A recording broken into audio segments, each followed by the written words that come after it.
అయితే మొదటగా మనకి ఒక కష్టం రాగానే మనం ఆలోచించేది ఏంటి, మన మనసులోకి వచ్చేది ఏంటి, ఎందుకు ఈ కష్టం వచ్చింది అని మనం ఆలోచించుకుంటే మీరైతే ఏమనుకుంటారు అనేటువంటిది కూడా నాకు కమెంట్స్లో చెప్పండి.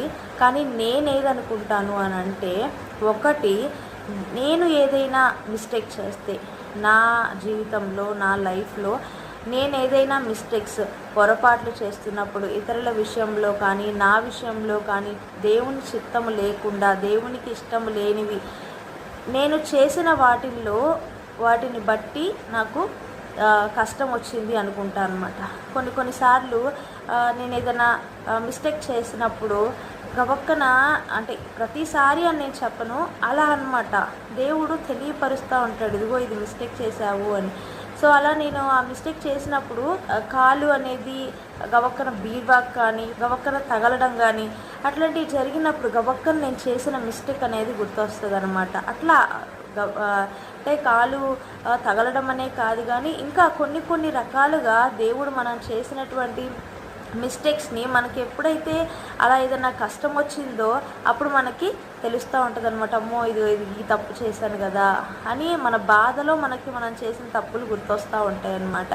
అండ్ నెక్స్ట్ రెండోది, దేవుడు మనల్ని పరీక్షించటానికి టెస్ట్ పెడుతూ ఉంటాడు. పరీక్షించటానికి దేవుడు కష్టాన్ని తీసుకొస్తూ ఉంటాడనమాట. మనం ఈ లోకంలో ఏది చేసినా, ఏది చేయాలన్నా కానీ కష్టం మాత్రం పడాలి, అది మాత్రం ఖచ్చితంగా అనమాట. ఇప్పుడు మనం బిడ్డలు కావాలి అనుకున్నప్పుడు ఎంతో కష్టపడి మరి ఆ వేదనను అనుభవిస్తే తప్ప ఒక బిడ్డ అనేది జన్మించదు కదా.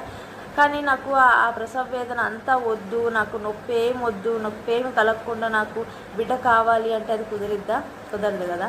సో అలానే మన లైఫ్లో కూడా దేవుడు ఒక పరీక్ష, మనం ఇంకా ఎదగడానికి దేవుడు అనేకమైనటువంటి పరీక్షలను మనకు పెడుతూ ఉంటాడనమాట. ఆ టెస్ట్లు అన్నిటిలో కూడా మనము ఒక ముందుకు స్టెప్ వేయటానికే తప్ప దేవుడు మనల్ని బాధ పెట్టాలని కూడా కాదు. దేవుడు తన ఇష్టముగా, తన మనసుతో మనల్ని ఎప్పుడూ కూడా బాధ పెట్టడనమాట.